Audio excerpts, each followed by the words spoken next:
Harga kebutuhan pokok di sejumlah pasar terus mengalami kenaikan. Sementara itu, Presiden nampak kesal menanggapi pertanyaan wartawan terkait dengan harga beras di pasaran. Bahkan meminta awak media langsung mengecek ke pasar. Dicek langsung, jangan ditanyakan ke saya.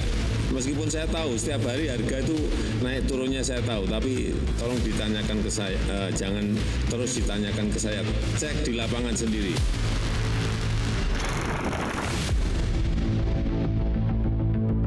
Presiden Joko Widodo meminta kepada awak media dan masyarakat agar tidak memberondong pertanyaan terkait kenaikan harga beras. Jokowi meminta agar masyarakat langsung memeriksa kondisi dan harga beras di sejumlah pasar induk seperti di Cipinang dan Pasar Johar Karawang. Meski ada penurunan harga, Jokowi mengakui hal itu tidak mencerminkan harga beras di seluruh tanah air.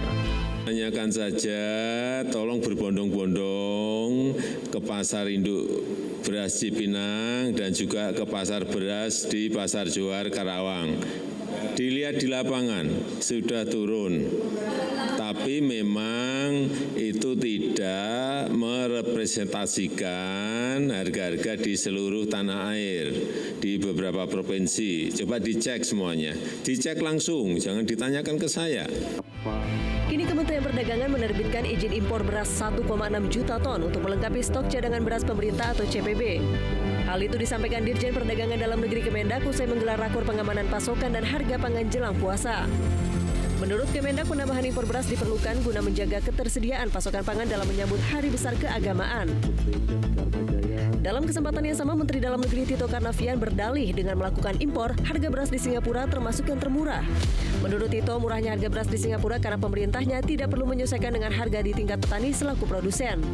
Karena negara kita adalah negara juga negara yang memproduksi. Beda mungkin sebagai bandingan Singapura. Singapura adalah negara bukan negara produsen, tapi negara konsumsi, konsumen. Dia nggak punya pangan, menghasilkan pangan apapun, semuanya impor. Jadi strateginya beda. Kalau di Singapura, gimana caranya harganya serendah mungkin. Karena yang produsen bukan mereka. Yang menyenangkan mereka adalah penduduknya kan konsumen semua. Berarti senang, makin murah, makin senang.